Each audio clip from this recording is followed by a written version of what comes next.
ಸುಮ್ಮನೆ ಓಟ್ ಹಾಸ್ಕೊಂಡು ಬರೀ ರಾಜಕಾರಣ ಮಾಡ್ಕೊಂಡಿರೋದಲ್ಲ. ನಮ್ಮ ನಾಯಕರು ಮಾಡಿದ್ದಾರೆ, ನಾವು ಅವ್ರಿಗೇನು ಕೊಡ್ತೀವಿ ಅಂತ ಭಾಳ ಮುಖ್ಯ. ಆ ದೃಷ್ಟಿಯಲ್ಲಿ ಇವತ್ತು ನಾವೆಲ್ಲ ಸೇರಿ ಒಟ್ಟಿಗೆ ಈ ಜಿಲ್ಲೆಯಲ್ಲಿ ನಾವು 4 ಜನ MLAಗಳು ಒಂದು ಮಾದರಿಯಾಗಿ ಕೆಲಸ ಮಾಡ್ತಾಯಿದ್ದೀವಿ. ಇದು ರೈತರಿಗೆ ನಾವೇನು ಕೊಡ್ಬೋದು, ಅವ್ರ ಆರ್ಥಿಕವಾದಂಥ ಶಕ್ತಿ ತುಂಬೋದು. ಸೊ ಹಂಗೆ ಅವ್ರು ಬೆಳೆಯುವಂಥ ರೇಷ್ಮೆ ಇರ್ಬೋದು, ಅವರ ವ್ಯವಸಾಯ, ತರಕಾರಿ ಯಾವುದೇ ಬೆಳೀಲಿ, ಅವ್ರಿಗೆಲ್ಲ ಜನಕ್ಕೆ ಉದ್ಯೋಗವನ್ನು ಸ್ಥಳದಲ್ಲೇ ಕೊಡಬೇಕು ಅನ್ನೋ ದೃಷ್ಟಿಯಿಂದ ಮಾಡ್ತಾಯಿದ್ದೀವಿ.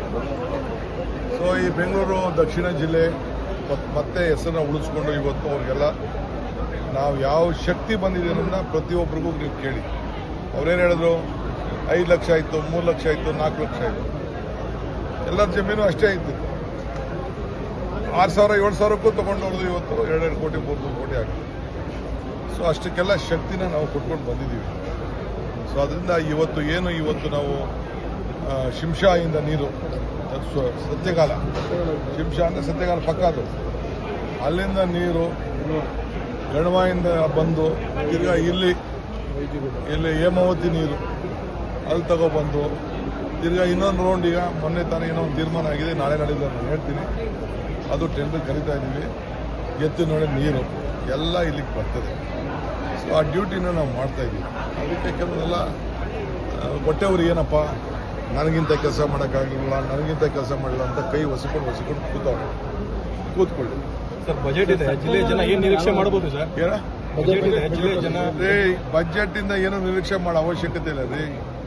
ಬಜೆಟ್ ಇರಲಿ, ಬಜೆಟ್ ಇಲ್ಲದೆ ಹೋಗಲಿ, ನಾವು ಕೆಲಸಗಳನ್ನ ನಾವು ಮಾಡ್ತಾಯಿದ್ದೀವಿ. ಈಗ ನೋಡಿ, ನೀವೊಂದು ಸರ್ವೆ ಮಾಡಿಸಿ, ಇಡೀ ದೇಶಕ್ಕೆ ಬೆಂಗಳೂರು ದಕ್ಷಿಣ ಜಿಲ್ಲೆಯಲ್ಲಿ 25 ಸ್ಕೂಲ್ನ, ಒಂದೊಂದು ಸ್ಕೂಲ್ 15 ಕೋಟಿ ಗೌರ್ಮೆಂಟ್ ಸ್ಕೂಲ್ನ ಮಾಡಿದ್ದೀವಲ್ಲ, KPS ಶಾಲೆ, ಯಾರೊಬ್ರು ಮಾಡಿದ ಬಜೆಟ್ನ ಬರ್ಸಿದ್ವ ನಾವು. ನಾವೇ ಅದಕ್ಕೆ ಸೃಷ್ಟಿಕರ್ತರು, ನಮ್ಮದೇ ಕಾನ್ಸೆಪ್ಟು. ಈ ಸ್ಟೇಟ್ ಲೆವೆಲ್ ಅದಕ್ಕೊಂದು ಪಾಲಿಸಿ ಕೂಡ ನಾವು ತಂದಿದ್ದೀವಿ ಇಡೀ ರಾಜ್ಯಕ್ಕೆ. ಸೊ 2,000 ಸ್ಕೂಲ್ ಮಾಡಬೇಕು ಅಂತೇಳಿ ನಾವು ತೀರ್ಮಾನ ಮಾಡಿದ್ವಿ. ನಮಗೆ ಬೇರೆಯವ್ರಿಗೆ ಬೇಕಾದ ಬಜೆಟು, ನಮಗೇನು ಬಜೆಟ್ ಬೇಡ. ನಮಗೆ ದೇವರು ಬಜೆಟಲ್ಲಿ ಸೇರಿಸಿ ಕೆಲಸ ಮಾಡಬೇಕು ಅಂತೇನಿಲ್ಲ. ಈಗ ಬಜೆಟು ಹಿಂದೆ ಕುಮಾರಸ್ವಾಮಿ ಇದ್ದಾಗ ಸೇರಿಸಿದೆ ನಮ್ಮ ಮೆಡಿಕಲ್ ಕಾಲೇಜ್ನ. 2 ರೂಪಾಯಿ ಬಂದು ತೆಗೆದಾಕ್ಬಿಟ್ರು, ಎತ್ಕೊಂಡೋಗಿ ಚಿಕ್ಕಬಳ್ಳಾಪುರಕ್ಕೆ ಹಾಕೊಂಡು. ಈಗ ರಾಮನಗರಕ್ಕೂ ಕೊಟ್ಟಿದ್ದೀವಿ ಮೆಡಿಕಲ್ ಕಾಲೇಜು, ಕನಕಪುರಕ್ಕೂ ಮೆಡಿಕಲ್ ಕಾಲೇಜ್ ಕೊಟ್ಟಿದ್ದೀವಿ. ಅರ್ಥ ಆಯ್ತಾ? ಈಗ ತಿರ್ಗಾ ಚನ್ನಪಟ್ಟಣಕ್ಕೂ ಪ್ರೈವೇಟ್ ಮೆಡಿಕಲ್ ಕಾಲೇಜ್ ಕೊಟ್ಟಿದ್ದೀವಿ, ಚಾಮುಂಡೇಶ್ವರಿ ಮೆಡಿಕಲ್ ಕಾಲೇಜ್. ರಾಮನಗರದಕ್ಕೆ ಇನ್ನೊಂದು ನಮ್ಮ ಕನಕಪುರ ರಾಮನಗರ ಮಧ್ಯದಲ್ಲಿ ದಯಾನಂದ ಸಾಗರ್ ಮೆಡಿಕಲ್ ಕಾಲೇಜ್ ತಂದಿದ್ದೀವಿ. ಹಂಗೆ ಏನೇನು ಬೇಕೋ ಮಾಡಿದ್ದೀವಿ. ಸೊ ಮುಂದಕ್ಕೆ ಮಾಗಡಿಗೆ ಏನು ಮಾಡಬೇಕು ಅಂತ ನಮ್ಗೆ ಅರಿವಿದೆ. ಹೇಮಾವತಿ ಲಿಂಕ್ ಎಲ್ಲ ಯಾರು ನಿಲ್ಸೋಕೆ ಆಗೋದಿಲ್ಲ. ಪಾಪ ಅವ್ರೇನೋ ಇಬ್ಬರು ಕೇಳ್ತಿದ್ರು, ಅವ್ರಿಗೂ ಒಂದಷ್ಟು ಫಂಡ್ಸು ಕೊಟ್ಟಿದ್ದೀನಿ. ಇರಲಿ, ಆ ಕೆಲಸ ನಡೀತದೆ, ತಲೆ ಕೆಡಿಸ್ಕೊಂಡು. ಯಾವ ಪೂರ್ಣ ಆಗಿದೆ? 18 ತಿಂಗಳಪ್ಪ. ಅಲ್ಲ, ಇದೆಲ್ಲ ಸತ್ಯಕಾಲದಿಂದ ಬಜೆಟ್ ಗ್ಯಾಪ್ ಅದು ಇದು ನಡೀತಾ ಇದೆ, ಚಾನಲ್ ನಡೀತಾ ಇದೆ, ಚಾನಲ್ ಕೆಲಸ ನಡೀತಾ ಇದೆ, ಅದೆಲ್ಲ ಆಗಿದೆ. ಅಲ್ಲಿ ಹೋಗಿ ಸ್ಪಾಟ್ಗೆಲ್ಲ ಹೋಗಿ ಬಂದಿದ್ದೀವಿ, ನಾನು, ಇವರು, ಯೋಗೇಶ್ ಎಲ್ಲ ಹೋಗಿ ಬಂದಿದ್ದೀವಿ.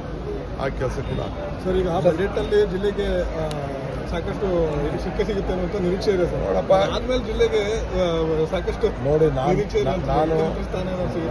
ಬಜೆಟ್ ಸುದ್ದಿಗೆ ನಾನು ಹೋಗ್ತಾ ಇದ್ದೀನಿ.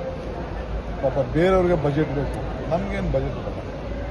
ಪೆನ್ನು ಪೇಪರ್ ಅಂತಲೇ ಇದೆ. ಅಲ್ಲ, ಆ ಬಗ್ಗೆ ಎಲ್ಲರಿಗೂ ಕೂಡ ಇದೆ ಸರ್. ಪೆನ್ನು ಪೇಪರ್ ಆದ್ಮೇಲೆ ಏನು ಸಿಗುತ್ತೆ ಅಂತ ಸರ್? ಬಜೆಟ್ ಆದ್ಮೇಲೆ ಏನಾದರೂ ಬೆಳವಣಿಗೆಗಳು ಜಿಲ್ಲೆ ಕಾದು ನೋಡಿ ಸರ್. ಈಗ ಶಾಸಕರೆಲ್ಲ ಪ್ರವಾಸ ಮುಗಿಸ್ಕೊಂಡು ವಾಪಸ್ ಬಂದಿದ್ದಾರೆ ಸರ್, ನಿಮ್ಮನ್ನೇನಾದ್ರು ಭೇಟಿ ಮಾಡಿದ್ರಾ? ಹೇಳಿ, ಶಾಸಕರುಗಳು ಸರ್ ಪ್ರವಾಸ ಹೋಗಿದ್ರು, ಎಲ್ಲಿಗೆ? ವಿದೇಶ ಪ್ರವಾಸ, ಫಾರಿನ್ ಟ್ರಿಪ್ಗೆ ಸರ್. ವಿದೇಶ ಪ್ರವಾಸ 15 ಜನ ಅದು ಬಂದಿದ್ರಲ್ಲ, ಎಲ್ಲ ಬಂದು ಮಾತಾಡ್ತಾವ್ರಲ್ಲ, ಅಲ್ಲೇನೇನು ಬಂದೋ ಮಾಡ್ದು ಅಂತೆಲ್ಲ ತಿಳಿಸ್ತಾರೆ.